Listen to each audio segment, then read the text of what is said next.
Yep les amis, salut à tous.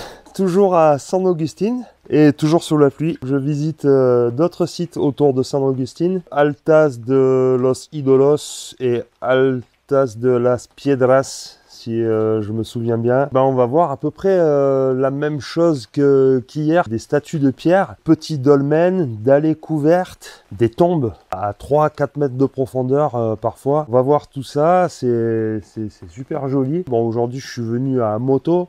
Donc on est à environ une vingtaine de kilomètres de San Agustín. 15 $ pour la matinée, je pense en avoir pour la matinée. Le gars est en train de m'attendre là-bas, donc à l'entrée du site. L'entrée du parc, c'est le même bracelet en fait qu'hier. Hein. Voilà, il vous donne un petit bracelet jaune comme ça avec la date dessus et vous avez 2 jours pour visiter le parc de San Agustín qu'on a fait hier donc. Pareil, 13 € pour l'entrée des 3 sites. Le site de La Shakira, ça c'était gratuit. Et après on avait visité aussi El Portal. Et là c'était 4000 pesos, donc c'est 1 $. Donc vous savez tout je crois. Là, on va faire le tour de ces sites. Allez, je tourne la caméra, on y va de suite, c'est parti. Donc nous y voilà. Voilà où je me suis abrité pour faire cette introduction à cette vidéo. Vous voyez, comme je vous disais, donc les toits qui protègent les structures. Et ici, donc on est sur un espace qui fait environ une dizaine de mètres de long. Donc on voit ici des petits sortes de totems, de poteaux. Et en fait, ils doivent être gravés de l'autre côté. Et on voit 2 petites statues ici avec des gravures sur le dos. Et je pense que de l'autre côté, on va voir leur tête. Après, au fond, là-bas, vous voyez une sorte de dolmen. C'est-à-dire que là, il doit y avoir aussi un monstre. Enfin, un monstre. Ce que j'appelle un monstre. Une statue avec, qui fait un peu peur avec des dents pointues. Et donc, il garde l'entrée du dolmen. Et derrière, il y a la fosse. Donc environ 3 mètres de profondeur. Allez, on y va, c'est parti. On va faire le tour. Il y a une fosse de 3 mètres de fond et c'est là qui est la tombe en fait. Donc, vous voyez le dolmen. On va se le faire dans l'ordre.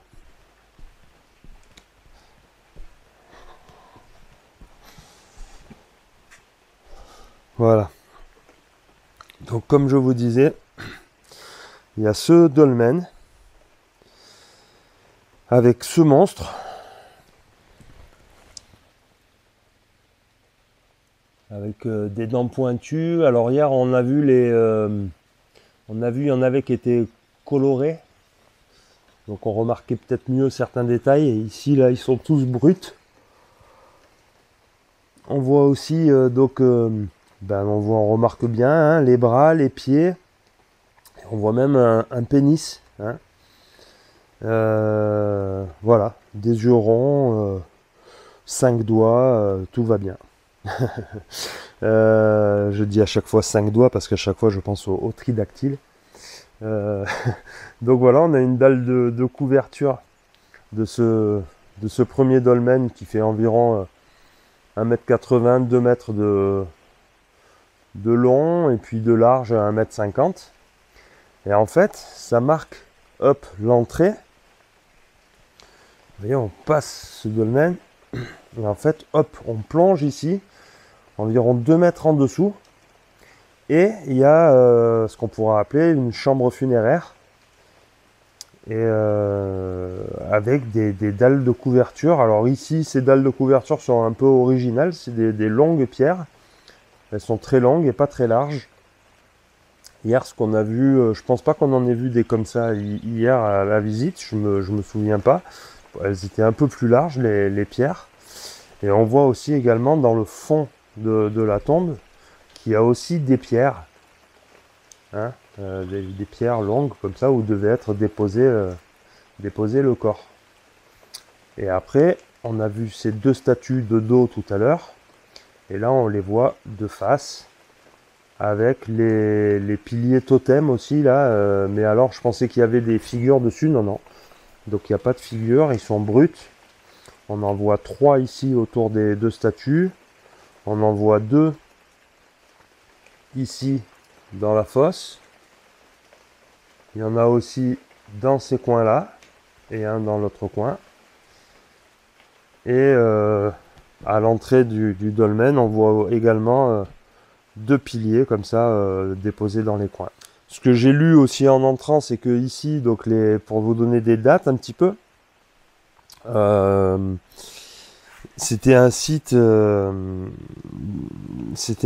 qui était 1000 ans avant notre ère. Il servait de lieu résidentiel. Et par contre, à partir de l'an 0 jusqu'à l'an 1000, il aurait servi de site funéraire. Donc voilà, deux périodes avec 2 utilisations différentes. Et je vous montre ici donc comment s'organise ce site. À chaque fois, vous voyez, sous chacun de ces toits, il va y avoir des tombes à visiter et des figurines à voir. Et on finira par voilà, celle de là-bas, parce que c'est une statue assez fameuse là ici, et on va voir ça. On va voir cette statue et on va faire le tour. Hop. Voilà, donc nous sommes face à cette statue. Avec sur la coiffe, ce qui est comme une représentation d'un animal, je dirais, avec une tête ronde, 2 pattes et un corps sur le dessus de la coiffe. Et les yeux, pas ronds, mais bien représentés, forme normale, un nez bien élargi, des dents avec toujours des crocs pointus, donc 4 crocs pointus. Puis après on descend, on voit bien 2 mains qui tiennent une sorte de bâton. Et puis on voit aussi une ceinture. Et puis les jambes et les pieds. Donc voilà, toujours la tête est toujours un petit peu plus grosse, représentée un peu plus grosse que le corps. Et après, autour de cette statue, on voit 3 pierres. Donc ici, il n'y a pas de tombe à l'arrière, à moins qu'aussi ils n'aient pas fouillé. À côté, on a un autre espace ici, avec 2 petites tombes. Allez, c'est parti. Hop. Ah ouais, ces tombes-là, elles sont petites. Hein. Donc, est-ce que c'était les tombes pour des enfants? En tout cas, ouais, elles sont couvertes de ce que chez nous on appellerait des lauses. Hein, ici, c'est des pierres, voilà, qui recouvrent ces tombes. Alors, je ne sais pas si à l'époque elles étaient mieux protégées de la pluie ou de l'eau.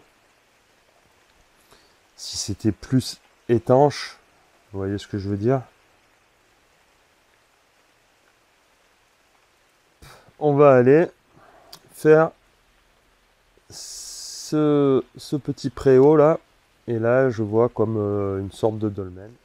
Nous y voici, nous y voilà. Donc on est bien devant une sorte de dolmen, une chambre en forme de U. Donc ouverte sur le devant. Avec une dalle de couverture qui fait environ 2 mètres de long et 50 et 1 mètre de large. Ouais. Et puis ce personnage. Alors là, je suis étonné. Peut-être s'agissait-il d'une tombe pour une femme.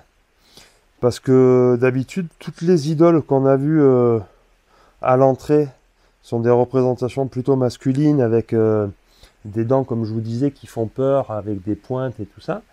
Et là, ben, je crois que c'est la première, hein, si je ne me trompe pas, la première que je vois d'un personnage féminin.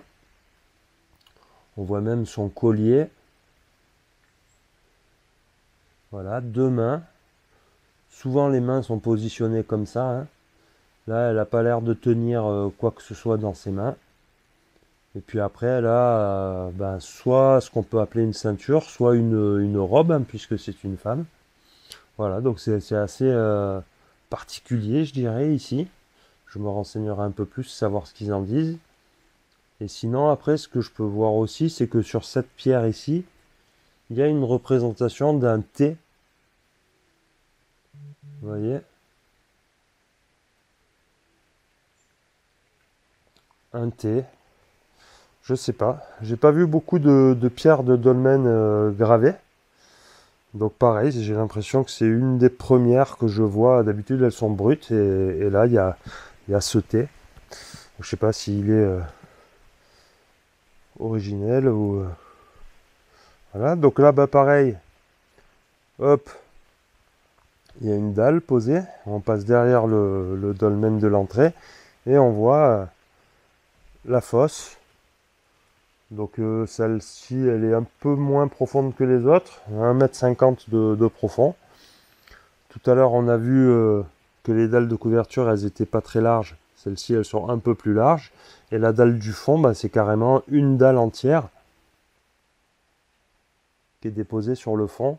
Alors que tout à l'heure, on a vu que c'était 5 ou 6 morceaux de pierre plutôt longs. On continue. Hop. Ma main au-dessus de la caméra. Et là, qu'est-ce que c'est? Ah ben voilà, ben on va commencer donc par le commencement, c'est-à-dire l'entrée de cette tombe.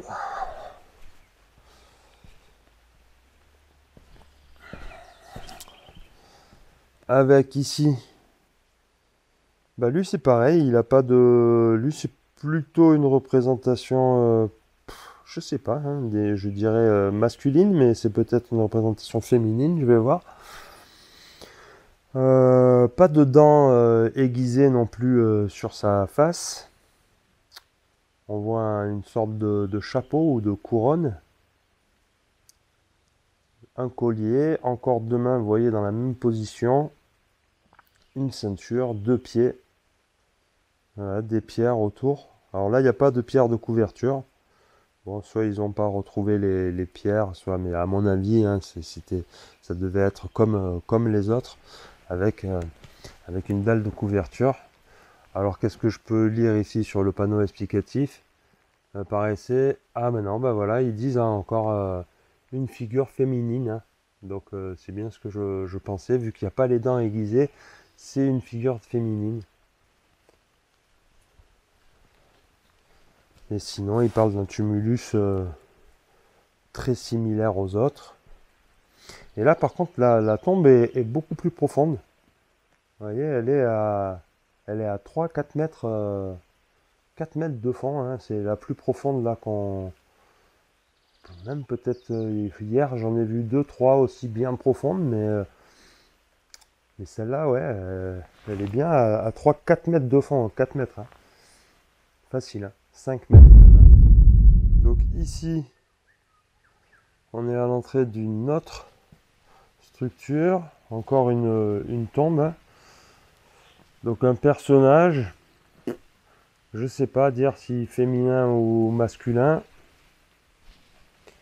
et qui une nouvelle fois garde l'entrée du dolmen. La petite mini allée couverte, toujours pareil, forme de U, dalle large, et derrière la tombe, 1 mètre, 2 mètres de profond, avec des dalles de couverture. Elle est plus petite. Alors, la statue est plus petite aussi, j'ai l'impression. Et la tombe est également peut-être plus petite. Difficile à savoir, hein, ça se joue à quelques dizaines de centimètres près. C'est pas non plus... Voilà, on va passer à celle d'à côté, qui est vraiment juste à côté. Donc ici on a deux structures de tombes, une à côté de l'autre en parallèle. Alors à chaque fois sur ces monticules, parce que c'était recouvert de terre, donc peut-être que ça faisait aussi des sortes de monticules, hein. Moi j'ai plus la photo, on n'a pas les photos originelles quoi, donc je peux pas dire. Mais voilà, donc dans ces monticules ils ont trouvé de l'or, voilà ce que je voulais dire. Beaucoup d'or. On ira aussi, j'irai vous faire voir le musée de l'or à Bogota. J'ai déjà visité le musée de l'or à San Juan de Pasto. Et voilà, donc là à l'entrée on n'a pas d'idole, mais on a une pierre avec ce qu'on appelle des pétroglyphes. Difficile de vous dire ce que ça représente exactement parce que c'est pas très clair. Donc hop, à côté, et ben encore pareil. On voit ici le dolmen de l'entrée, mais sans figurine, hein, c'est-à-dire il n'y a pas de... Voilà, vous voyez bien, il n'y a pas de statue. Donc c'est juste ce petit dolmen. Et derrière, la tombe. Donc les grosses dalles. Et la tombe, toujours pareil, aux profondeur, je dirais normale, c'est-à-dire environ 2 mètres de profond. La dernière figure, qui est identique à celle qu'on a vue hier à San Agustín, et c'est un peu la figure double qu'ils appellent, c'est-à-dire qu'il y a une représentation à l'avant et une représentation à l'arrière. On pourrait dire, enfin voilà, donc c'est une double figure en fait. Ah oui, d'accord, oui, c'est ça en fait. C'est qu'il y a double figure, donc il y a une tête au-dessus, une tête au-dessous, et on voit également deux paires de mains. Et la figure d'en haut a des mains, et la figure d'en bas a également des mains. La figure d'en bas a les mains devant, posées, et celle d'en haut plus sur le côté. Et donc c'est la double idole. Et avec une immense coiffe derrière, on va faire le tour. Je vous laisse apprécier ça. La ceinture, les pieds, les jambes et les pieds. Voilà. Et on voit cette longue coiffe qui se finit par une créature. Là on la voit de profil. Donc on repère bien les dents et les pattes. Je sais pas bien ce que c'est comme créature, peut-être une sorte de crocodile ou voilà. Et derrière, la tombe qui elle aussi est bien profonde. Là on est sur pareil, hein, 4-5 mètres, 5 mètres de profondeur avec une grosse tombe. Elle aussi plus haute que les autres. C'est-à-dire les dalles de côté qui supportent les dalles de couverture font 1 mètre 20, 1 mètre 30. je dirais, vu d'ici, de haut, alors qu'il y a des tombes, la hauteur est beaucoup moins importante. Donc peut-être que c'était, je sais pas, hein, la tombe d'un chef avec plus d'objets aussi déposés dedans. Je n'en sais rien du tout. Je fais des suppositions. Donc voilà, on en a fini avec ce premier site. On a parcouru toutes les petites structures couvertes. Et je vais redescendre, retrouver mon chauffeur, ma moto. Et on va aller se mouiller un petit peu. Hein, et il faut, c'est ça, l'aventure, c'est l'aventure. Alors, salut. Donc voilà, on est au deuxième site donc de la matinée. Alto de las Idolas. Je suis au centre de cet espace où sont situées les statues. Il y a une partie donc sur ma gauche et une partie sur ma droite. C'est un parc de 13 hectares. Et ben on va y aller de suite. Qu'est-ce qu'il y a? Il n'y a rien à ajouter. Et donc voilà, nous sommes là. Devant ce personnage un peu étrange. Qui m'a de suite fait penser à Jacques Villeray dans La Soupe aux choux. Des petites jambes. Des pieds, une ceinture. Deux mains, toujours dans cette position. Souvent dans cette position. Et voilà, cette tête un peu rigolote. Une autre statue.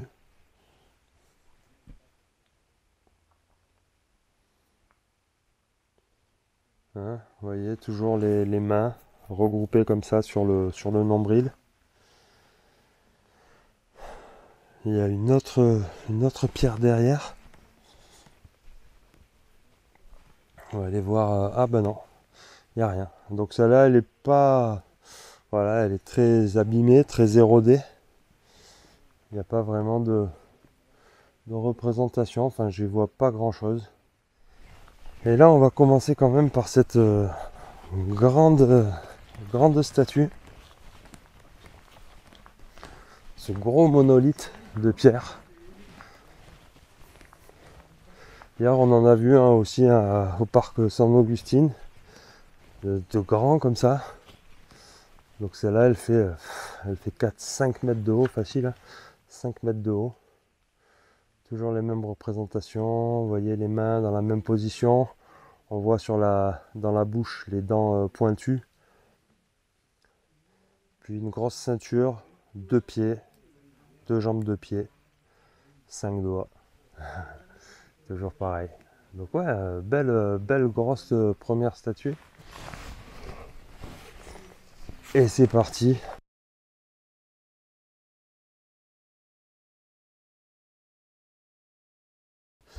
Donc là on arrive. Il n'y a pas de statuette. C'est directement une tombe qui a été trouvée ici. Assez étroite. À 2 mètres de profondeur. Et donc on voit toujours les pierres de recouvrement.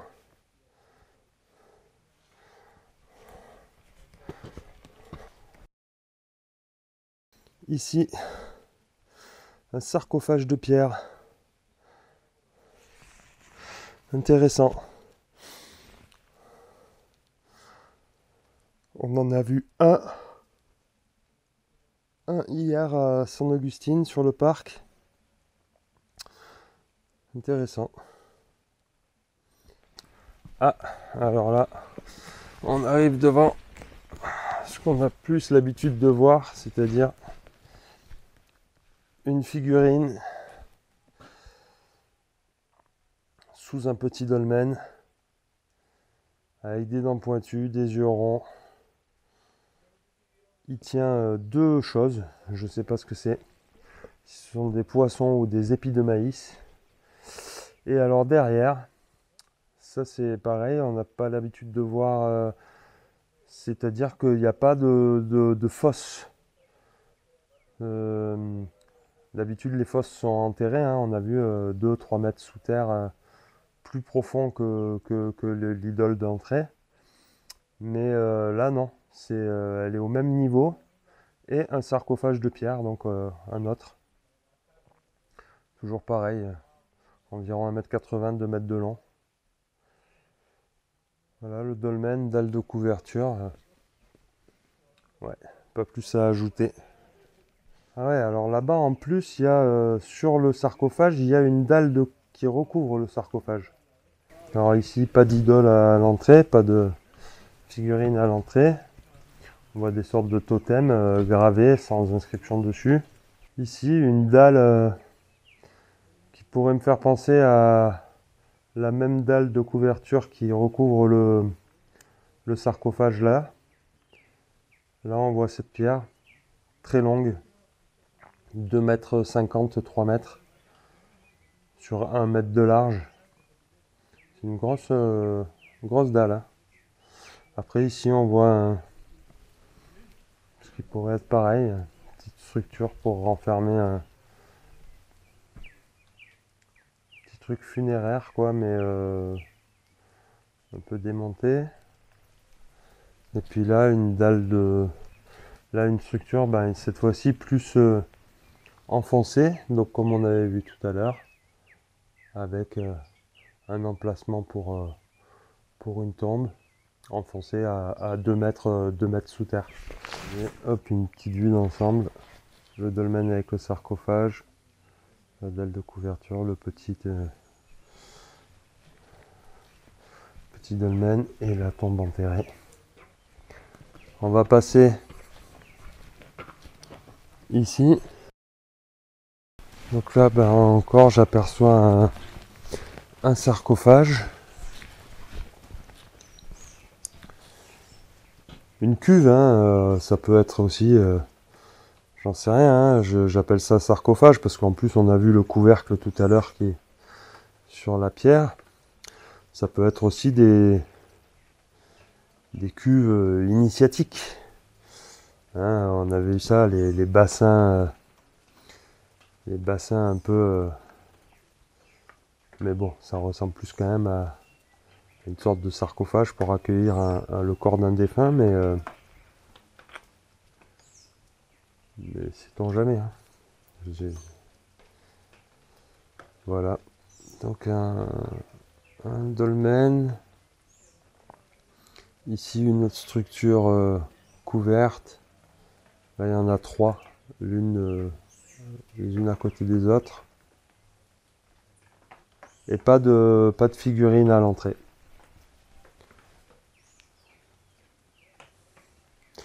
Je pense que s'ils en avaient trouvé, parce que là tout à l'heure j'ai dit que peut-être qu'ils les avaient déplacés, mais je pense que s'ils les avaient trouvés, les idoles d'entrée, ils auraient fait des reproductions, au moins pour les remettre à leur place. Même s'ils avaient voulu en exposer certaines dans des musées, ils auraient refait des statuettes pour les remettre sur le site. Voilà. Voilà ce que je pense. Donc là, hop, on se dirige vers une autre structure couverte, un autre tumulus aussi, parce que là, j'ai l'impression que là on est plus sur des tumulus. Vous voyez, ça fait des petites buttes un petit peu comme ça tout le tour.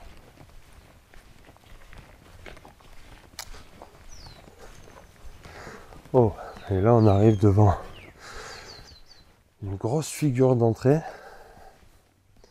Alors, est-ce que la taille des figures d'entrée était selon l'importance de la personne enterrée derrière? C'est fort possible aussi. Hein. Là, on est sur une dalle de couverture qui fait 3, voire 3,50 m de long comme ça. Et de large, un bon mètre, 1,50 m. La hauteur, on est sur du 1,70 m, 1,80 m. Et là, l'idole, la figurine est quand même bien balèze, bien grosse. On voit que dans ses mains, je ne sais pas ce qui tient vraiment. On voit 2 formes différentes, par contre, c'est pas 2 objets les mêmes. Et on voit aussi de la couleur un petit peu sur son visage, du rouge. Et on voit aussi sur la ceinture du rouge également, peut-être même du jaune. Donc voilà, rouge, jaune, je sais que c'était des couleurs aussi qu'on avait vues au Pérou, que j'avais vu au site de Tambo, Colorado. C'est des couleurs très utilisées. Alors peut-être que les pigments sont plus faciles à trouver, le vert, le rouge. Donc là on passe derrière la structure et voilà, on voit une tombe à bien 4 mètres aussi de profondeur. Et la hauteur des dalles verticales, c'est 1 mètre, 1 mètre 50. On voit aussi une dalle posée au fond. Donc voilà, ouais, c'est une grosse tombe, hein, ça là. Là, je vais vous montrer aussi les dalles de couverture. Voilà, les dalles de couverture de l'entrée sont des bonnes grosses dalles. Il y a de la grosse pierre là. Ici,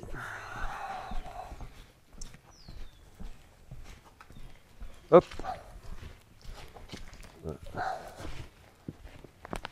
une autre figurine d'entrée, plus petite. Ah, et alors là, pareil, on voit quelque chose d'un peu différent. C'est-à-dire qu'il y a la figurine d'entrée et directement à la même hauteur derrière, le sarcophage. Sous la même allée couverte en fait. Vous voyez, donc c'est une allée couverte de 3 mètres. Ouais, 4 mètres facile de long. 1 mètre 20, 30 de haut. Et voilà, donc on voit bien le sarcophage avec le personnage d'entrée.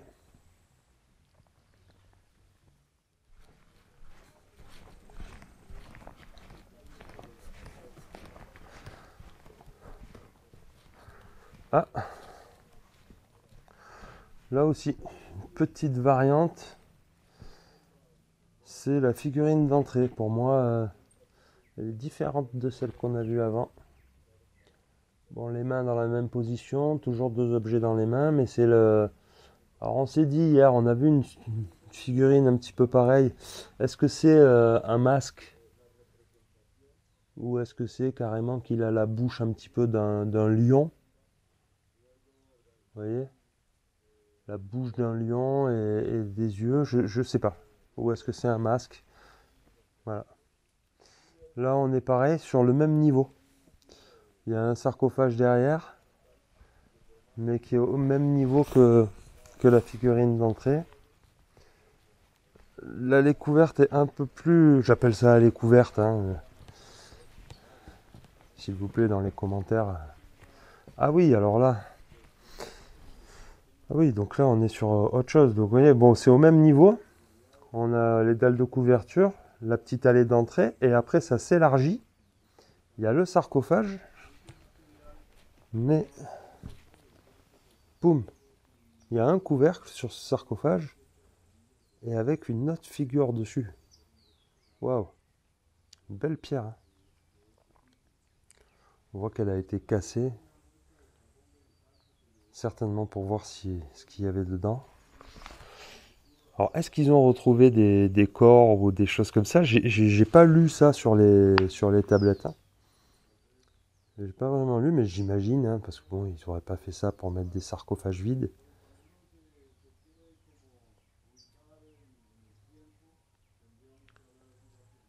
Ouais, c'est marrant, ce couvercle est très beau.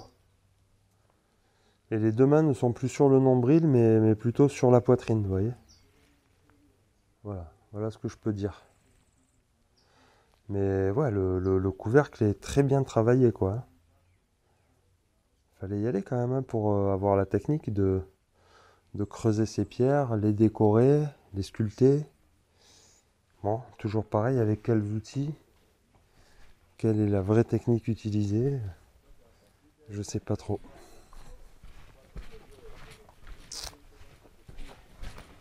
Est-ce que quelqu'un sait vraiment? Hein, puisque personne n'y était. C'est ce que j'ai l'habitude de dire. Fait beaucoup de suppositions. Oh, beau, belle. Mhm. Alors là, on a une cuve avec 2 énormes picots. Alors là, bon, ouais, c'est peut-être un sarcophage, mais c'est peut-être aussi une cuve, vous voyez, parce qu'il y a un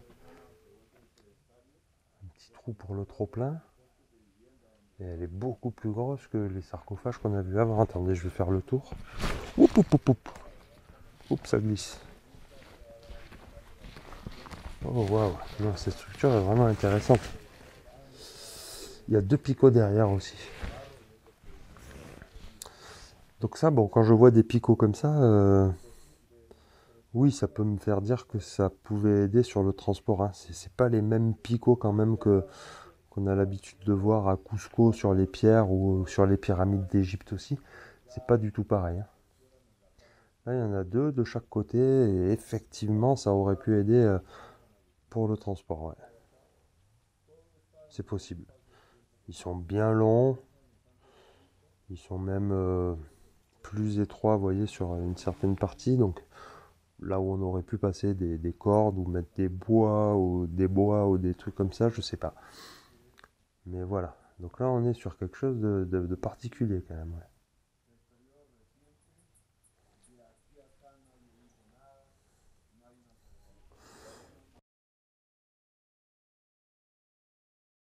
Se dice que formar un montículo es asemejar el vientre, pero el vientre de la madre tierra, ¿no? Entonces, así como la mujer cuando está en estado de embarazo, el vientre se abulta, en este caso es el abultamiento, pero de la madre tierra, de la Pachamama. De donde viene de la tierra y a la tierra pues debe volver. Ahora observemos un poquito la iconografía de las esculturas, ¿no? Porque muchas veces pues se pasa desapercibido los detalles. Entonces, en este caso tenemos una parte sexual masculina. Al igual que el personaje principal tiene atado en su parte sexual a un cordón fálico. Los ojos, por ser redondos y saltones, siempre se han asociado a un tipo de representación de pez, al igual que sus dientes, ¿no? Acá lleva unas divisiones que asemejan las crestas o asemeja la forma de un reptil, como imaginarnos el cocodrilo en su lomo. Et là, il y a un sarcophage aussi sous l'allée couverte, hein. Pues tiene un sentido, ¿no? Porque uno dice, pero ¿por qué un mico? Entonces resulta que el mico es un sinónimo o es un símbolo de fertilidad.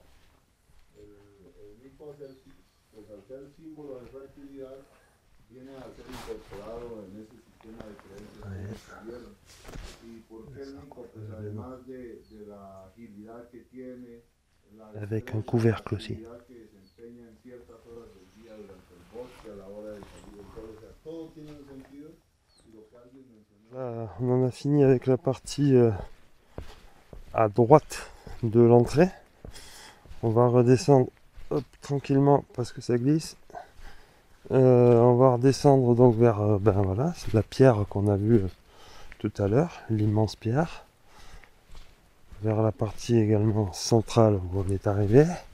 Et on va aller de l'autre côté, voir les derniers tumulus. Je crois que la visite est un peu plus petite. Il y a moins de structures que celle qu'on vient de voir.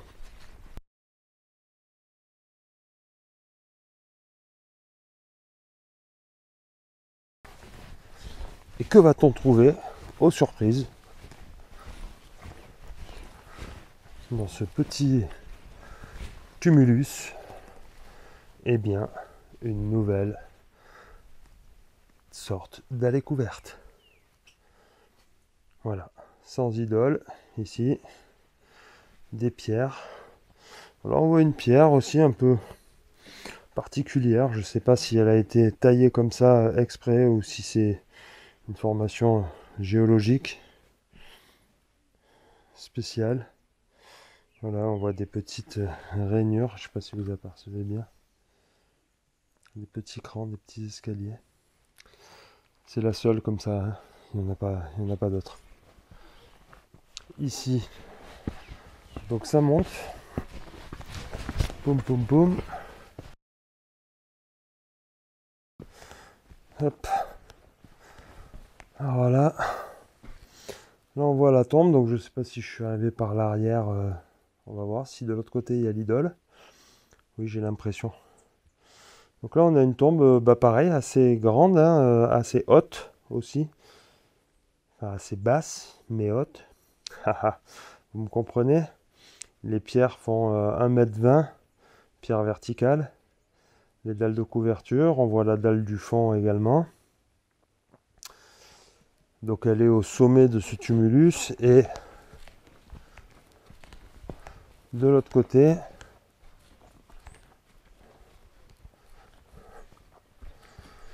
ouais, je pense qu'il y a une figurine, pareil, abritée par cette allée couverte, ce dolmen, appelez ça comme vous voulez, et oh, particularité, donc des pieds, une ceinture, mais il porte un bol. Un bol, alors là je crois que c'est le premier que je vois porter un bol comme ça. Voilà, et pas de dents, pas de dents pointues, juste un trait pour la représentation de la bouche, une couronne et un bol. Ouais, alors peut-être que c'était pas... J'ai une idée qui me vient comme ça, hein. Peut-être que c'était la tombe d'un chaman, ou plus avec ce bol qui serait fait pour préparer la médecine, alors que les autres, avec des bouches, avec des dents qui sont plus effrayants, et des mains posées sur le nombril, peut-être que c'était plus des guerriers. Donc voilà, peut-être on est devant la tombe d'un chaman et que les autres tombes étaient plus pour des chefs de guerre, hein, des chefs de clans guerriers. Voilà, donc je sais pas.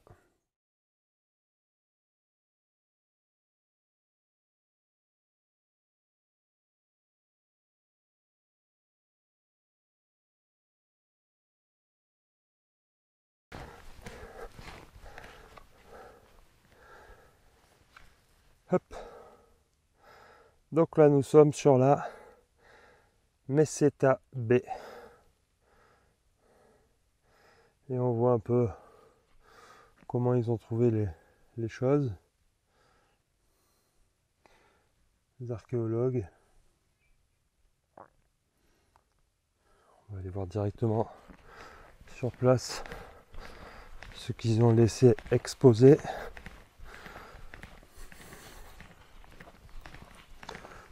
Bon, c'est bien, la pluie s'est calmée. Eh ouais, hein, encore une fois, waouh. Là aussi c'est original. Donc on a une tombe avec des dalles de couverture, dalles verticales. Mais alors dessus, il y a une pierre qui représente un crocodile, hein, pour moi. Je pense pas me tromper. Ou un lézard, quoi, quelque chose de reptilien ou de... Mais ouais. Waouh. Un croco, hein. Ah, c'est joli, particulier.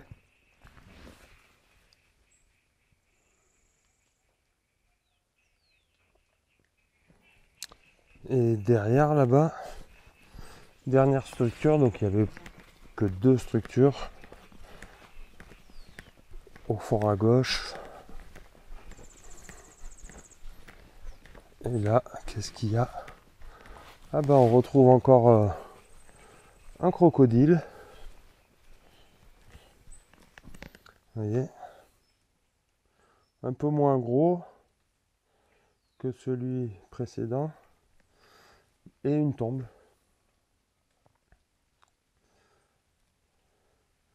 Une tombe couverte encore.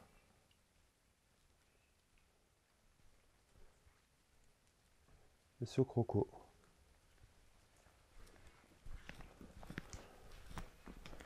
Ouais, ce sont les deux premiers, hein, que je vois depuis hier, là. Marrant.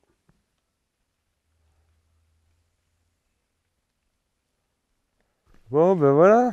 on en a fini avec les sites de San Augustine. Enfin, en fait, on en a fini, je sais pas, parce que certainement il y a d'autres structures cachées sous la jungle et tout ça. Donc peut-être que d'ici quelques années, ils auront trouvé et exposé d'autres choses sur ce site. Mais en tout cas, moi, de ce que je connais de ce site, c'est à peu près tout ce qu'il y avait à visiter autour de San Augustine. Donc, peut-être quelques pétroglyphes que j'ai ratés, plus proches des rivières ou des cascades. Je vais essayer de finir de me renseigner et il me reste encore 2 jours à passer ici.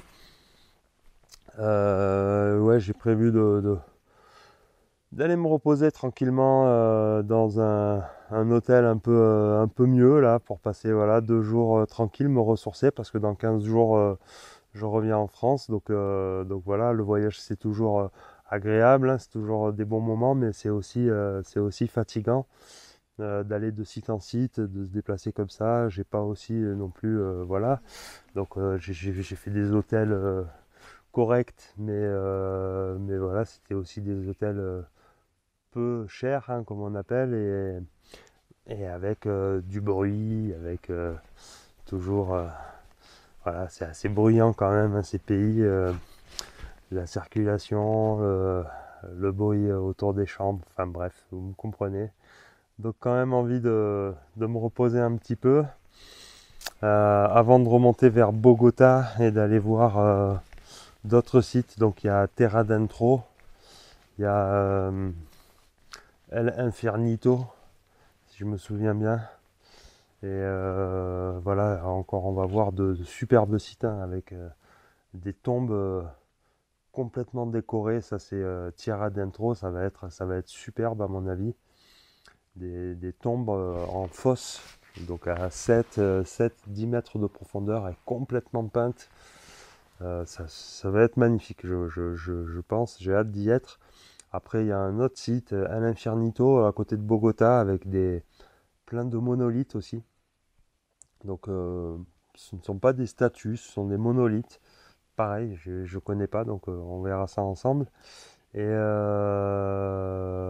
voilà. Après, il y avait un autre site que je voulais aller voir, c'était le village de la cité perdue, la Ciudad Perdida. Mais celui-là, bon, il va être un peu plus excentré pour moi, vers Carthagène, dans le nord du pays, à la frontière du Venezuela. Et celui-là, j'aurai pas le temps, parce qu'en plus, c'est un trek de 4-5 jours pour prendre bien le temps et d'aller voir. C'est une tribu, hein, c'est la tribu qui est habillée tout en blanc. Donc c'est assez connu, assez fameux, mais en plus, j'ai l'impression que ça devient quand même un lieu un peu touristique et c'est pas vraiment un site archéologique, c'est plus un site où on est en contact avec une tribu encore, disons, native, quoi, et avec, voilà. Mais bon, j'ai l'impression quand même que ça se modernise de plus en plus que ça devient un bon commerce en fait pour les habitants de ce petit village. Voilà. Donc voilà ce que je peux vous dire. Je vous dis à très bientôt, à très vite. Salut.